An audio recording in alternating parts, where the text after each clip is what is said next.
So, I had a weird dream. Typically, our dreams are pretty weird, which is kind of like the fun part when we get to tell each other what our dreams are. I mean, we've been doing that for years, you know that. But I had a weird dream, and I was like, you know what, I should probably write this down, record it. That way I can figure out some way in which to tell her later, chronicle the dream. And so I did, and that is the dream. And so we're gonna go over it right now. So, like in the dream, I was driving to Newport, which, like, I don't even know if it's a real place. I'm sure it's a real place someplace. I have no idea where Newport is, though. But in the dream, like, I knew that Newport was, like, hundreds and hundreds of miles away. And, like, along the way, I met up with you at some juncture. So we were together, and then we were shopping at Walmart. And I remember it was Walmart because Walmart has that kind of like distinct meat aisle, like, it's along the perimeter, and it just looks like Walmart. And in Walmart, we discussed like how much money I spent in my visits. Like, we were discussing the fact that, like, the last time I was in Florida, I spent like $600 or something. I don't know if that's an accurate estimate or whatever, but like in the dream, we were talking about how I spent $600. And so as soon as I told you that, like, you started crying, like bawling out crying, just like, and like I was confused, completely confused. I was like, okay, why is she crying? It's just money, and then you went away, like you walked away, like you were crying, bawling out crying, and then walked away, and then you were gone. And I was like, okay. I was like, so I don't remember if we were shopping for me or if we were shopping for you. Hopefully me, because like if we were shopping for you, you got kind of fucked.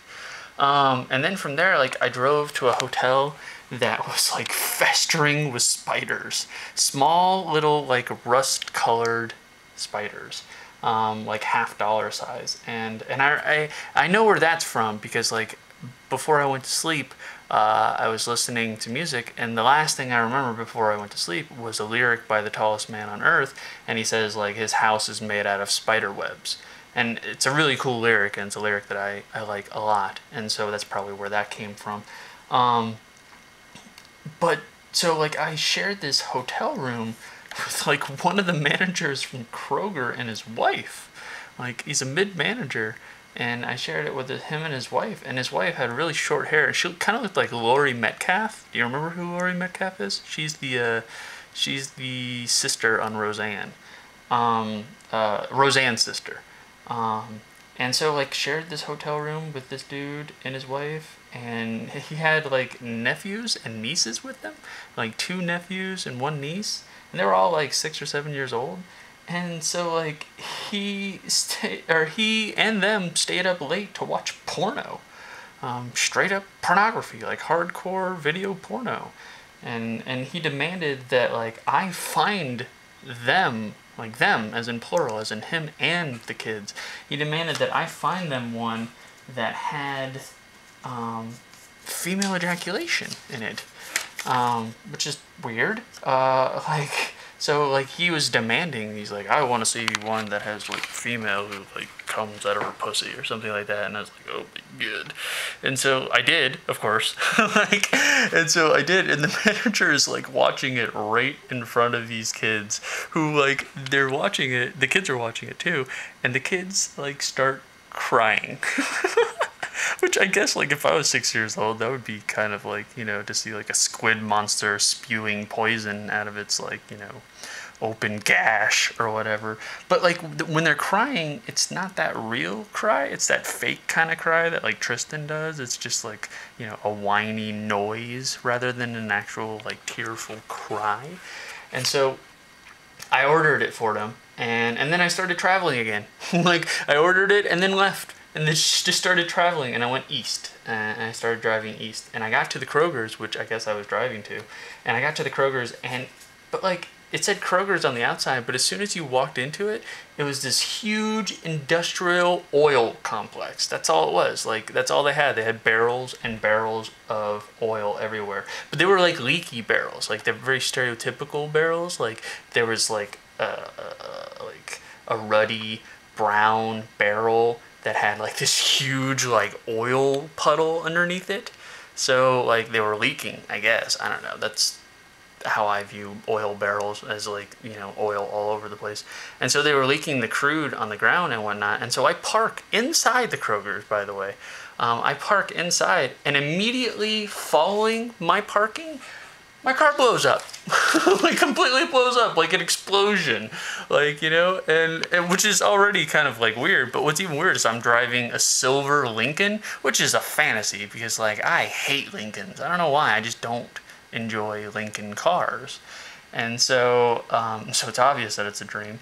And so my car blows up, and you're standing by the wreckage with this like Mantis scope sniper rifle, like a huge gun, like, you know, like novelty size big, like, you know, from my shoulder out to my fingertips and probably a little bit more beyond.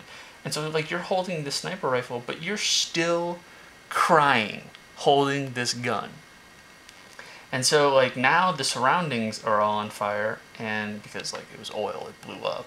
And well, I mean, oil is not actually like, you can put like a lit match in the middle of like a pile, or in the middle of like, you know, oil, and it won't actually like, you know. And so like you're crying next to this flaming wreckage, and you say that you don't want to do this anymore. That's exactly what you say. You're like, I don't want to do this anymore, while crying, while holding this huge sniper rifle.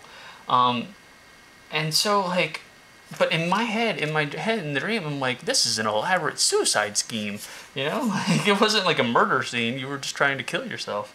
And so after you say that, you faint. Like, you literally faint. You're just like, ah, you know? Like, and I don't know if it's like a result of the fumes or smoke inhalation or the emotion overcame you or whatever, but like, you faint. And then I carry you and your massive gun, like, slumped over my shoulder, like, you know, like, toting you. And I'm running straight through the flames, like, big flames just running through it, just, like, holding up my arm and shielding my face, and right, I don't know if your hair's on fire, because I imagine it would be, but, like, and running right through it, and then I get to the door, and, like, I seriously straight up, like, Jack Bauer kick it down, like, right off the hinges, and escape out of the oil complex, and that was it. And then I woke up. Crazy dream.